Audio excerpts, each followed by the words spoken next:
Chapter 9. The Kindly Governor. The Bab departed for Esfahan, a city noted for the learning of its clergy. Here he found that the first one to have embraced his faith was a humble sifter of wheat. As soon as he had been given the message of the Bab, he accepted and devoted his life to teaching others. A few years later, when he heard that some of his fellow believers were being martyred, he left his work, arose, and carrying his sieve in his hand, hurried through the bazaars of Esfahan. "Why leave in such a hurry?" his friends asked. "I am going to join the glorious company of those who are willing to give their life for their faith. With this sieve which I carry with me, I intend to sift the people in every village through which I pass. Whoever I find ready to embrace this cause, I will ask to join me and hasten to the fold of martyrdom." Such was the devotion of this youth that the Bab referred to him with great love, saying that Esfahan was a city distinguished by the religious fervor of its inhabitants, the learning of its priests, and high and low alike shared the eager expectancy of the coming of the Promised One. Yet when the messenger of God appeared, the learned, the wise, and the religious rejected him. Of all the inhabitants of that seat of learning, only one person, a sifter of wheat, was found to recognize the truth. This, the Bab said, was the fulfillment of the prophecy of the Promised One, which said, "The lowliest of the creatures shall become the most exalted, and the most exalted shall become the most debased." As the Bab approached the city of Esfahan, he wrote a letter to the governor of that province, Manashir Khan. The letter was so courteous and friendly, and of such exquisite penmanship, that it immediately attracted the attention of the governor. Unlike Hussein Khan, he was not opposed to knowing more about this young man. He decided to take the Bab under his protection until he could investigate the truth of his claim. Khan instructed the chief priest of the province to meet the Bab and take him to his own home. He told him to treat the Bab with great kindness and consideration. The chief priest was very displeased at being given this task. However, he was afraid to offend the powerful Manachir Khan, so he complied grudgingly to the request. Yet even he had admitted that, in spite of his anger, and from the very first night, he fell under the spell of the Bab. The Bab's presence in Esfahan caused even more excitement than it had in Shiraz. An increasing stream of visitors and friends flowed from every corner of the province to the house of the chief priest. Some came out of curiosity, some came to gain a deeper understanding of his message, some came, as they had to Jesus, to seek a remedy for their ills or suffering. All were welcomed and were helped according to their needs. The governor himself, Manashir Khan, came one night to visit the Bab. He asked him to write a commentary upon the specific mission which Muhammad had come to earth to discharge. The Bab instantly took up his pen and began to write. In less than 2 hours he filled about 50 pages. The governor was deeply impressed with the originality, vigor, and accuracy of the commentary. With masterly insight, the Bab once again expressed the central theme of his teaching, that the people had looked for the arrival of the day of the Promised One, and now that day had come. He argued with such force and courage that those who heard him were amazed. The governor was enthusiastic. "Hear me," he called to the people present at that meeting. "I take you as my witnesses. I solemnly testify to my belief in the superhuman power which this youth is blessed. It is a power that no amount of learning can ever impart." With these words the governor brought the meeting to a close. The brother of the chief priest writhed in envy at this statement. He was jealous of the attention which the governor and his brother showered upon the Bab.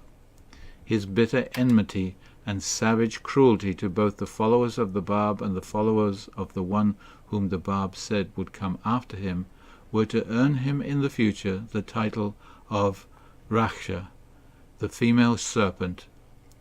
He plotted with the other priests of the region to undermine the Bab's growing power. It was easy to win their support, for they firmly believed that unless they rose to stem the tide of this popular enthusiasm for the Bab, the foundations of their own livelihoods and future might be swept away. At first, they refrained from outright hostility.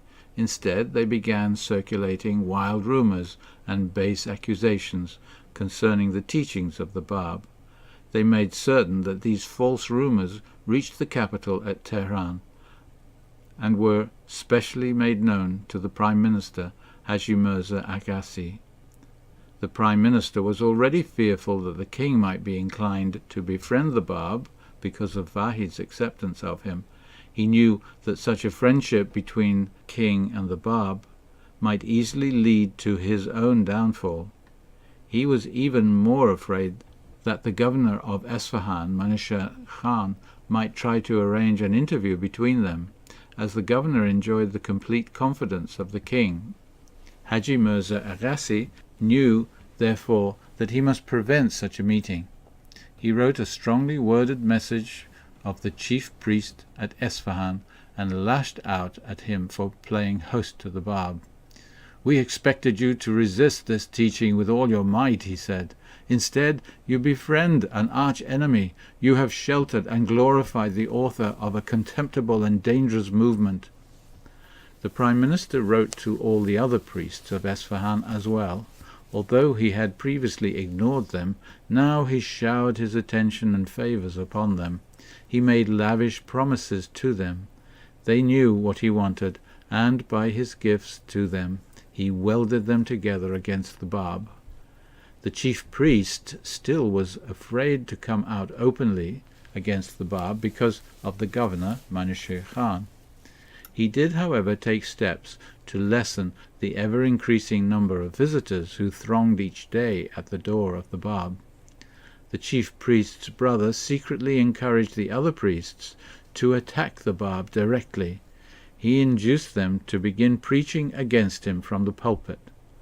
When Manasher Khan heard of this, he immediately had the Bab brought into the safety of his own home. This protective gesture by the governor further inflamed the priests of Esfahan.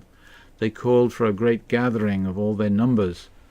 Once assembled, they issued a written document to be signed and sealed by all the religious leaders of the city. It condemned the Bab to death. About 70 of the leading members of the clergy set their seal to this document. 2 of the priests refused to sign it. It was an abusive document, they said. The chief priest did not sign it because he feared the governor's wrath. Instead of signing it, he wrote on the document in his own handwriting, saying that he could find no fault with the Bab's character or person. Then he added, "However, the extravagance of his claims and his disdainful contempt for the things of this world incline me to believe that he is devoid of reason and judgment." The governor was secretly informed of the plan of the priests to execute the Bab, so he conceived a plan of his own. He issued a statement that he was sending the Bab to Tehran. Then he gave instructions for the Bab to leave Esfahan at sundown and openly proceed towards Tehran under a protective escort of about 500 of his own mounted bodyguard. He gave further orders that at each 3-mile post 100 of the soldiers should return to Esfahan. To the captain of the last 100, a man whom the governor placed complete confidence, he gave instructions to send back 20 of the 100 soldiers at every further milepost. Of the remaining 20, 10 should be dispatched to Ardistani to collect taxes. Of the final 10, all of whom were his most trusted hand-picked men, should return in disguise with the Bab to the governor's home in Esfahan. The instructions were carefully carried out. In order to ensure the safety and comfort of the Bab on his return, The governor, Manushir Khan, had him occupy his own private apartment. He served meals himself and waited upon the Bab at all times for a period of 4 months. 3 orders to slay the Bab had already been issued, one by the Prime Minister, one by Hussein Khan, and one by the priests of Esfahan. Each had failed. It had been exactly as the Bab had told the military escort of Hussein Khan when they had come to arrest him on the way from Bushir. No one knows the mystery of my cause. No one can fathom its secrets. Until my last hour has come, none shall frustrate the plan of the Almighty. One day, while the Bab was seated in the private garden of the governor, Manushir Khan approached him, and he said, "The Almighty has endowed me with great riches.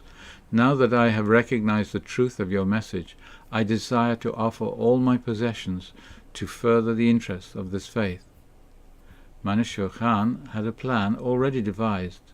"It is my intention," he told the Bab, "to go at once to Tehran and do my best to win over the king. His confidence in me is firm and unshakable in spite of the Prime Minister. I am certain that he will embrace this faith and arise to promote it. I will also try to induce the king to dismiss the profligate Haji Mirza Aghassi. His folly has brought our land to the brink of ruin. I hope," he concluded, "to be enabled to attract the hearts of the kings and rulers of the world to this wonderful cause." The Bab was deeply moved. "May God reward your noble intentions," he said. "So lofty a purpose is to me even more precious than the act itself. Your days and mine are numbered, however. They are too short for me to witness and allow you to achieve the realization of your hopes." The Bab told Manushir Khan that the faith of God would not be spread by noble and wealthy figures. Rather, he said, it would triumph through the efforts of the poor, the persecuted, and the lowly. Through the blood they shed in the path of their Lord, and through the sacrifice and suffering of those humble people, the faith of God would be spread throughout the world. The Bab made Manushir Khan a promise as a reward for his love and service. "God," he said, "will in the world to come shower upon you inestimable blessings, but of your earthly life there remain only 3 months and 9 days." As the days of his life drew to a close, the governor spent more and more time with the Bab. "I feel a great happiness flooding my life," he told the Bab one day. "I am apprehensive for you. I fear to leave you to the mercy of my successor, Gurgan Khan. He will discover your presence in this house and will grievously ill-treat you." "Fear not," the Bab assured him. He quoted words akin to those spoken by Christ and Muhammad under similar circumstances, saying, "Of my own will I have chosen to be afflicted by my enemies, that God might accomplish the thing destined to be done." Manushir Khan was satisfied with these words. His heart was refreshed. He knew that he had not spent his own days on earth in vain. He had met and believed in the Promised One. His ears had not been stopped by his own learning, nor had his eyes been blinded by his own wealth. Serene and confident, he died 3 months and 9 days after a slight fever. Mirza Muhammad Hussein, the brother of the chief priest who so bitterly persecuted the Bab and his followers in Esfahan, did not escape the avenging finger that remorselessly sought out these persecutors. He was expelled from Esfahan and, despised, wandered from one village to another. He finally contracted a loathsome disease from which he sickened and died, a disease so foul-smelling that his own wife and daughter could not bear to attend him. Almost immediately, Gurgan Khan, Manushir Khan's successor, was informed of the Bab's presence in the governor's residence. He verified it, and then sent an urgent letter to the king. 4 months ago it was believed that your Majesty had summoned the Bab to Tehran. He left here under escort. Now it is discovered that he had been hidden in the residence of Manushir Khan, my predecessor, all this time. It is known that the governor himself extended his secret hospitality to the Bab and believed in him. Whatever your majesty now wishes done, I shall be pleased to perform." The king was still convinced of the loyalty of his dear friend Manushir Khan. He felt certain that the governor had been waiting for a favourable occasion when he could arrange a meeting between himself and the Bab. Now his sudden death had interfered with this plan. The king therefore decided to carry out what he believed to have been the wish of his friend the governor. He would meet the Bab at last.